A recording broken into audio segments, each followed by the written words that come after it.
been glorified. The Gospel of the Lord.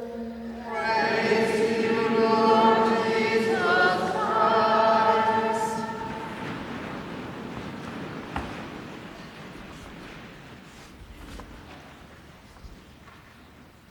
Imagine the scene in that upper room. The disciples gathered, uncertain about their future, clinging to a promise, but unsure of what it meant. Jesus had ascended to heaven after telling them to wait for the Holy Spirit, leaving them in a state of limbo, a spiritual waiting room. At the center of this vulnerable community was Mary. In those days of waiting, Mary wasn't just another disciple. She truly became the mother of the waiting church. Our mission could be to reflect that same steady, prayerful presence in the church, just as Mary stayed faithfully present with the apostles. Our ongoing journey can benefit each of us and make us a lasting impact every step of the way to others as well. On this solemnity of Pentecost, the red vestments are reminiscent of the fire that descended on the disciples. We can imagine what that day might have been like when we look at the stained glass window up here that gives us the artist's rendition of that day. We may recognize this fire more and more in our own lives if we remain open to hearing God's plan. What an absolutely wonderful time right now to be a member of the Catholic Church in America. In the past month, we witnessed the first man from Chicago in the United States of America elected by his fellow cardinals as our new pontiff. This is not something many of us thought would ever happen, at least not in our lifetime. Yet by the glory of God, here we are. When stepping onto the balcony to be introduced to the world, Pope Leo XIV used the same words as Christ when he first saw his disciples after the resurrection. Peace be with you. Immediately, our new Pope, Leo XIV, identified what the Church's focus should be. Our world today has multiple wars raging, and it seems as though the different sides can't even agree on how to begin peace talks. And anyone with at least a half of a century of life experience might agree the world is going to hell in a handbasket. We began our conversation talking about fire, the Holy Spirit coming down on the disciples like tongues of fire. Fire, a very powerful force shaping our world. Fire is also recognized as a force of destruction, such as the Great Chicago Fire. That's one of the reasons pop singer Billy Joel used fire as a metaphor for chaos, crime, and war in his 1989 song, "We Didn't Start the Fire."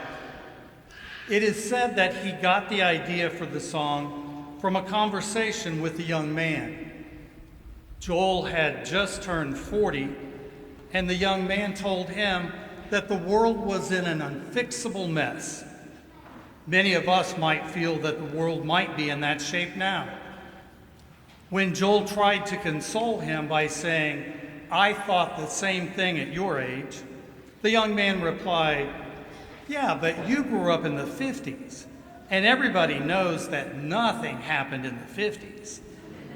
Joel was taken aback by this and replied, "Wait a minute, didn't you hear of Korea, the Hungarian freedom fighters, or the Suez Crisis?" Those events then became the origin of the song, "We Didn't Start the Fire." Throughout the course of the song, Joel sings a litany of headlines from 1949 to 1989. North and South Korea, Joseph Stalin, the Bay of Pigs invasion, Watergate, AIDS, and as Joel rattles off headline after headline, the chorus pounds out. We didn't start the fire, it was always burning since the world's been turning. We didn't start the fire, no, we didn't light it, but we tried to fight it. It's been almost 36 years since Billy Joel wrote those words, and unfortunately, we can add to his list of headlines.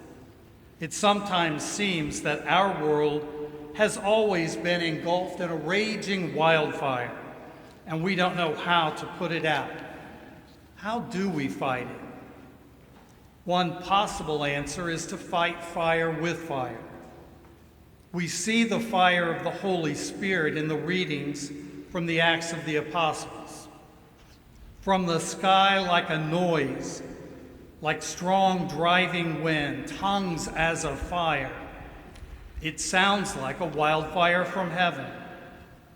The Holy Spirit descends like fire upon the disciples gathered together, but unlike a wildfire, it does not consume them. This is a different kind of fire.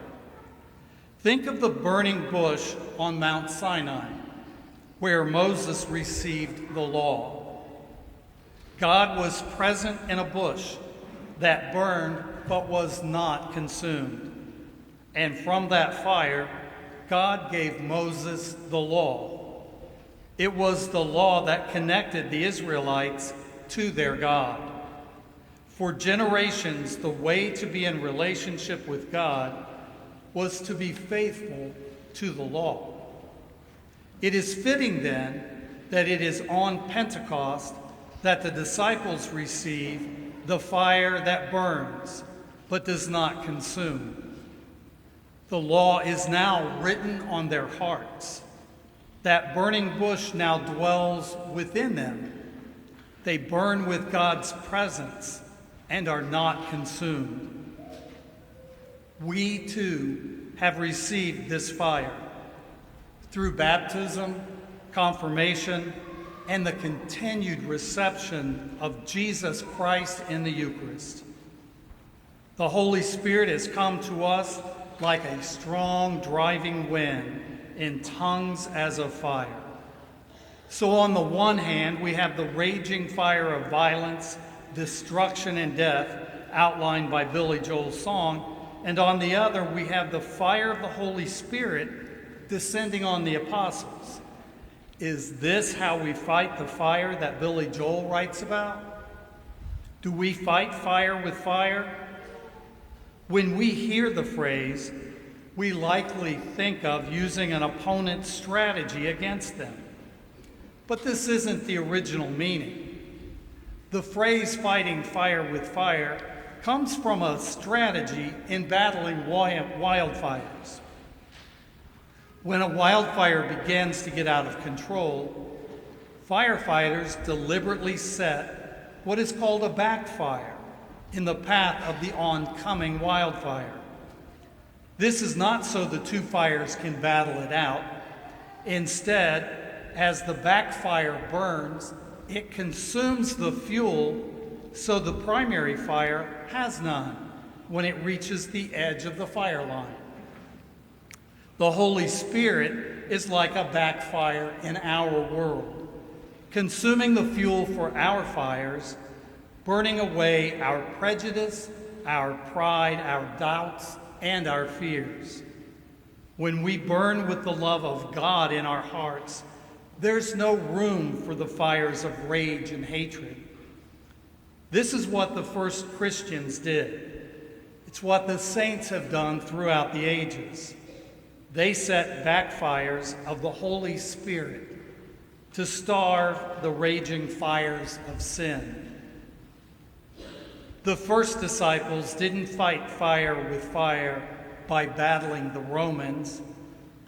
They fought the fires of persecution with the fires of baptism. And that too is our call. Jesus' words to the disciples are meant for us too.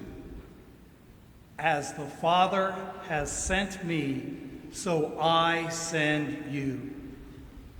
On this solemnity of Pentecost, we remember our call to bring the Holy Spirit into the world, the fire within us that burns without consuming. It's a fire that says, turn the other cheek. Love your enemies. The fire that gave St. Maximilian Kolbe the confidence to give his life in place of a stranger. The fire that sustained St. Mother Teresa through years of discouragement and darkness. This is the fire that makes a difference in the world. It makes a difference in our personal lives, and it makes a difference in our culture. We see that fire most clearly in the burning heart of Jesus hanging on the cross. Not a political leader who came to overthrow the Romans with the fire of battle, but a servant leader who came to transform hearts with the fire of sacrificial love. It is his Spirit we celebrate today, and it is his Spirit that sets our hearts ablaze so that we can fight the fire of sin with the fire of the Holy Spirit. We didn't start the fire. It was always burning since the world's been turning. We didn't start the fire, but when we're gone, it will still burn on and on and on and on.